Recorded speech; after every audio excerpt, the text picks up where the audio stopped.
नमस्कार, सांदीपनी कोचिंग संस्थान के YouTube चैनल में आपका स्वागत है।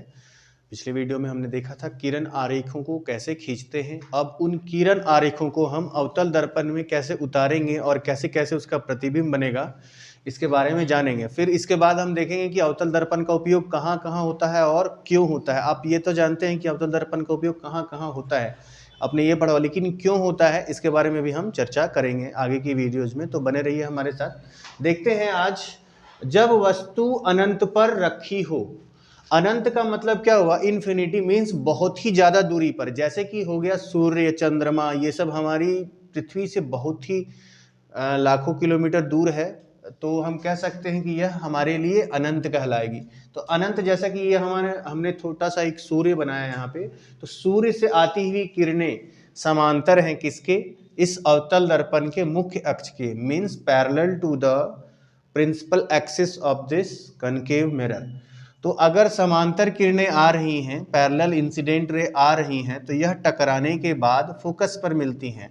जैसा कि किरण आरेख में हमने जाना था कि कोई भी किरणें जो मुख्य अक्ष के समांतर होती हैं वह सतह से टकराने के बाद फोकस पर मिलती हैं। तो यह दोनों किरणों को मैंने दिखाया है और यह फोकस पर आकर मिल रही, सारी की सारी किरणें फोकस पर ही आकर मिल रही हैं। तो हम यहाँ पर देख पा रहे हैं कि यहाँ पर एक बिंदु के जैसा निर्माण हो रहा है। यहाँ पर एक सूर्य कितना बड़ा है, सूर्य तो कहने का नहीं, बहुत ही अधिक बड़ा है, पृथ्वी से कई लाख गुना बड़ा हो सकता है, वो बहुत बड़ा है। और हम कह सकते हैं कि यहाँ पर एक बिंदु के जैसा उसका प्रतिबिंब बन रहा है। हम देख सकते हैं आईने वगैरह में भी, जब हम देखते हैं या कभी उसकी परछाई देखते हैं सूर्य की, तो बहुत ही छोटा दिखता है। तो वो इसी कारण से दिखता है, क्यों? क्योंकि वह अनंत पर रखी वस्तु है और जब यह समांतर आती हैं मुख्य अक्ष के, तो यह फोकस पर आकर मिल रही है। सारी की सारी किरणें यहीं पर, अगर मैं तीसरा भी खींचूंगा तो वो यहीं आकर मिलेंगी। तो अतः हम कह सकते हैं कि जब वस्तु अनंत पर रखी हो तो प्रतिबिंब फोकस पर बनता है और वस्तु से अत्यंत छोटा। अभी मैंने बताया कि सूर्य इतना बड़ा है और उसके बाद यह एक बिंदु के जैसा एकदम छोटा, उसके अनुसार तो एक बिंदु ही हुआ, सूर्य के अनुसार अगर बात किया जाए तो इसलिए मैंने लिखा अत्यंत छोटा।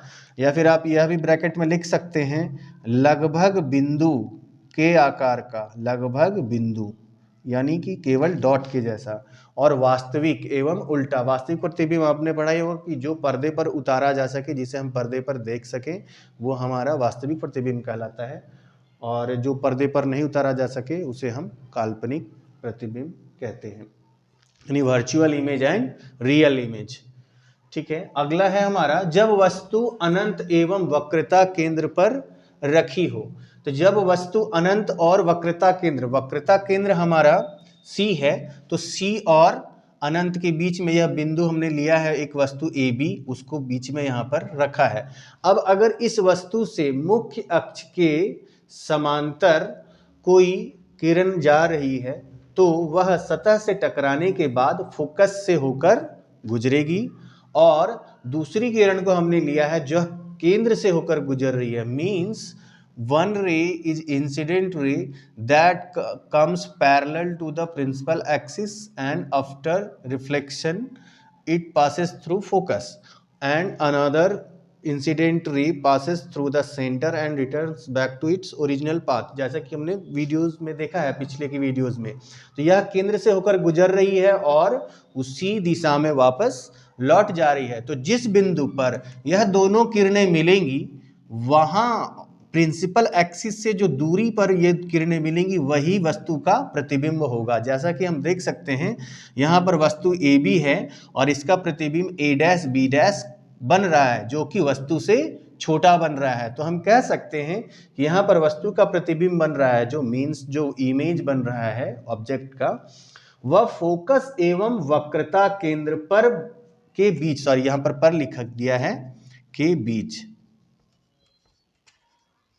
यह जो बन रहा है यह केंद्र और फोकस के बीच बनेगा और वस्तु से छोटा बनेगा, उल्टा है, जैसा कि हम सामने भी देख सकते हैं, यह उल्टा बन रहा है और वास्तविक बनेगा। हम कह सकते हैं वास्तविक प्रतिबिंब के बारे में हमने बताया ये भी।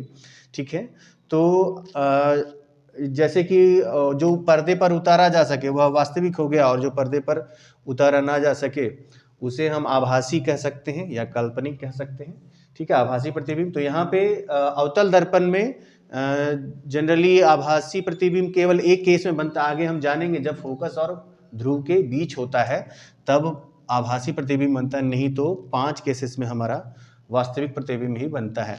तीसरा केस हम ले सकते हैं जब वस्तु वक्रता केंद्र पर रखी हो, वक्रता केंद्र पर रखी हो। वक्रता केंद्र मीन्स सेंटर ऑफ कर्वेचर। इसको मैं सामने आपके ड्रॉ करूंगा तो शायद ज्यादा अच्छे से समझ में आ जाएगा।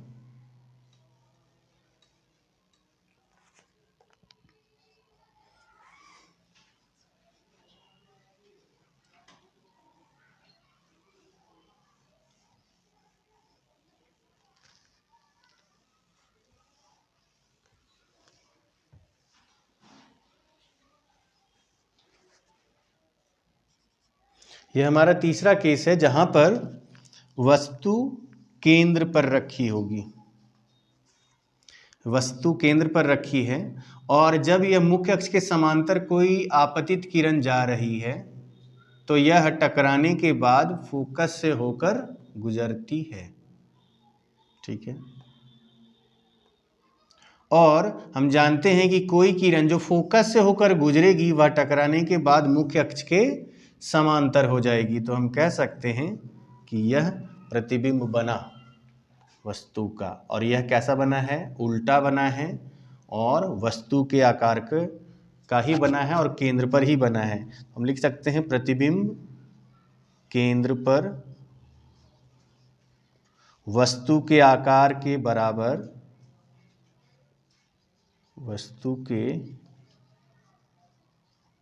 आकार के बराबर